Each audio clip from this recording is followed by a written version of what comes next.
সাপ্তাহিক ছুটির দিন শুক্রবার সকাল থেকেই রাজধানীর চারিদিকে নির্বাচনী উত্তাপ। বহু বছর পর উৎসবমুখর পরিবেশে ভোটারদের কাছে ছুটছেন বিভিন্ন রাজনৈতিক দলের প্রার্থীরা। সকালে বিশাল নেতাকর্মীর বহর নিয়ে নিজ নির্বাচনী এলাকায় গণসংযোগ চালান ঢাকা ১৬ আসনে বিএনপির প্রার্থী সাবেক ফুটবল তারকা আমিনুল হক। মিরপুর ১২ নম্বর এলাকার বিভিন্ন সড়ক ঘুরে ভোটারদের কাছে ভোট চান তিনি। এ সময় নির্বাচনে জয়ী হলে কাঙ্ক্ষিত সমাজ গড়তে নিজের পরিকল্পনা তুলে ধরেন আমিনুল হক। রাজনীতিতে যে গুণগত পরিবর্তন আনতে চাই, যে সমাজ ব্যবস্থার গুণগত পরিবর্তন আনতে চাই, আমরা বিশ্বাস করি যে দল মত নির্বিশেষে সকলকে ঐক্যবদ্ধ করে আমরা বাংলাদেশের প্রত্যেকটি সমাজ ব্যবস্থায় সম অধিকার প্রতিষ্ঠা করব ইনশাআল্লাহ। নেতাকর্মীদের নিয়ে নিজ সংসদীয় এলাকায় প্রচারণা চালিয়েছেন ঢাকা ১৪ আসনে বিএনপির প্রার্থী সানজিদা ইসলাম তুলি। ভোটারদের দাঁড়ে দাঁড়িয়ে গিয়ে এলাকা নিয়ে নিজের পরিকল্পনা তুলে ধরেন তিনি। মানুষের মধ্যে অনেক উৎসব একটা ভাব, উৎসাহ নিয়ে এগিয়ে আসছে যে ভোটে অংশগ্রহণ করার জন্য।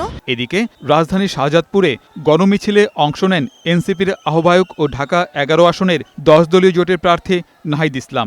গণজোয়ারে ভীত হয়ে একটি দল আতঙ্ক ছড়াচ্ছে বলে অভিযোগ করেন তিনি। যেই নতুন বাংলাদেশের পক্ষে আমরা কাজ করে যাচ্ছি, সেই পক্ষে আপনারা ১০ দলের প্রার্থীদেরকে বিজয়ী করে সংসদে পাঠাবেন। ১০ দলীয় নির্বাচনী ঐক্য সরকার গঠনের লক্ষ্য নিয়ে এবারের নির্বাচনে মাঠে নেমেছে। ঢাকা ৫ আসনের জামায়াত প্রার্থী মোহাম্মদ কামাল হোসেন প্রচারণা চালান শারুলিয়া এলাকায়। মিছিল নিয়ে বিভিন্ন এলাকা প্রদক্ষিণ করেন। এ সময় এলাকার উন্নয়নে দাঁড়িপাল্লা মার্কায় ভোট চান তিনি।